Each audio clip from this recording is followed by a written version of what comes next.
வணக்கம். தமிழ் ஃபுட் கார்னரில் இன்றைக்கி ரோட்டு கடை பட்டாணி மசாலா பண்ண போகிறோம். இதனுடைய டேஸ்ட் ரொம்ப நல்லா இருக்கும். இப்போ எப்படி பண்ணுறதுன்னு பார்க்கலாம். இது வரைக்கும் தமிழ் ஃபுட் கார்னர் சேனலை சப்ஸ்கிரைப் பண்ணாதவங்க சப்ஸ்கிரைப் பண்ணிக்கோங்க. பட்டாணி சாட் பண்ணுறதுக்கு 150 கிராம் காஞ்ச பச்சை பட்டாணியை வாஷ் பண்ணிவிட்டு 7 மணி நேரம் ஊற வச்சுருக்கேன். அதை இந்த குக்கரில் சேர்த்துட்டு 50 கிராம் உருளைக்கிழங்க தோல் சீவி வச்சுருக்கேன். அதையும் சேர்த்துட்டு இது கூட 200 ml தண்ணி சேர்த்துருக்கேன். மூடி போட்டுடலாம். ஸ்டீம் வந்ததுக்கப்புறமா வெயிட் போட்டு மீடியம் ஃப்ளேமில் 4 விசில் வேக வச்சுக்கலாம். இந்த பேனில் 2 டீஸ்பூன் எண்ணெய் சூடானதும் இதில் அரை டீஸ்பூன் சோம்பு, கட் பண்ண 2 பச்சை மிளகாய், 1 இன்ச்சு அளவுள்ள இஞ்சியை தோல் சீவி கட் பண்ணி சேர்த்துருக்கேன். அடுத்து 5 பல் பூண்டு, இது கூட ஒரு மீடியம் சைஸ் வெங்காயத்தை கட் பண்ணி சேர்க்குறேன். இந்த வெங்காயம் லைட்டாக வதங்கினா போதும். லைட்டாக 1 நிமிஷம் வதக்கியாச்சு. கட் பண்ண ஒரு மீடியம் சைஸ் தக்காளி சேர்த்துருக்கேன். இதையும் வதக்கிக்கலாம். இந்த தக்காளி ரொம்ப சாஃப்டாக வதங்கணுங்கிற அவசியம் கிடையாது. லைட்டாக சாஃப்டாக வதங்கினா போதும்.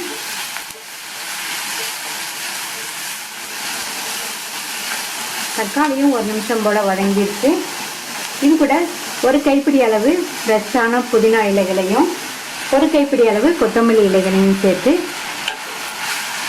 வதக்கி விட்டுக்கங்க.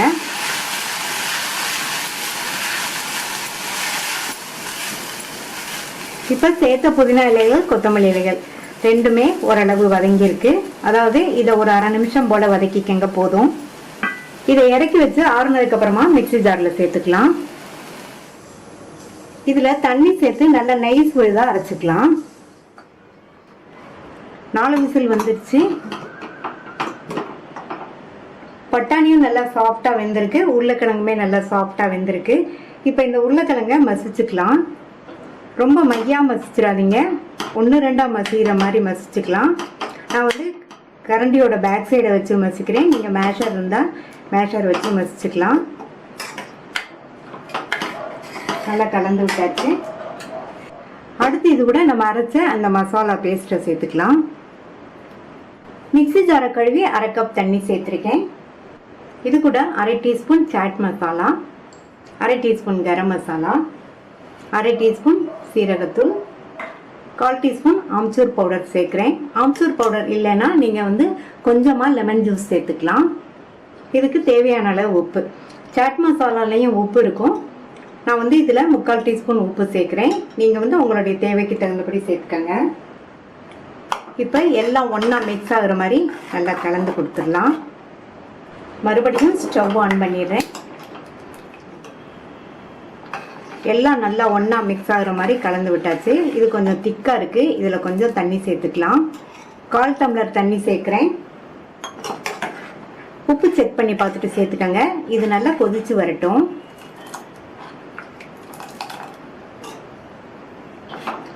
இப்போ நல்லா கொதிச்சு வந்துருச்சு. ஸ்டவ் ஆஃப் பண்ணிட்டு சர்வ் பண்ணிடலாம்.